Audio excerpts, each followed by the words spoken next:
Hi, everybody. Dugras here with Dugras Reports. All those rumors about a new Wells Fargo card, they are true, and we're going to talk about it.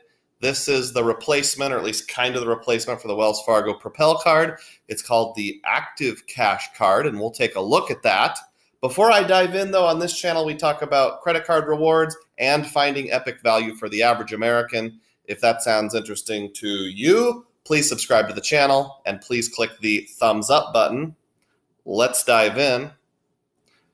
We're on the Wells Fargo website here, and we're just going to take a quick look. This isn't meant to be a detailed review. You've probably already seen all the information. Credit Shifu already went over it. Other YouTubers went over it. So what's the point in me rehashing the whole thing? So I'm going to give you my unique take with two important questions. But first, just a look here. The Active Cash is an unlimited 2% cash back card, no annual fee. And that's really the only important part you need to know. In my previous video, I had speculated that maybe Wells Fargo was falling out of favor with American Express. I'll put a link up in the corner if you want to check that out. And my speculation was kind of validated because we see here this is going to be a Visa card. Not a real exciting looking card, but that's what it is. So there's two huge questions that will determine whether or not the Active Cash is a worthwhile card if you're in the points and miles game. And those are as follows.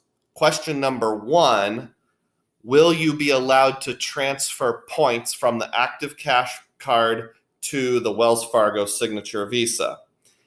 They call it the Wells Fargo Go Far Rewards.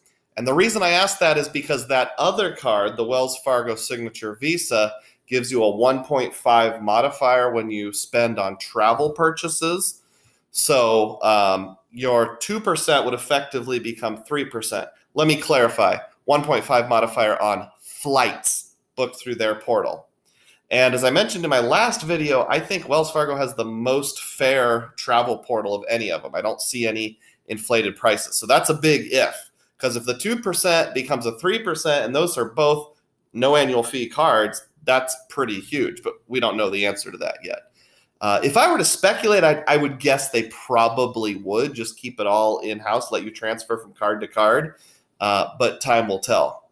And then huge question number two is, are they going to keep the Wells Fargo Signature Visa, which will be extra confusing since this card is a Signature Visa, but they don't.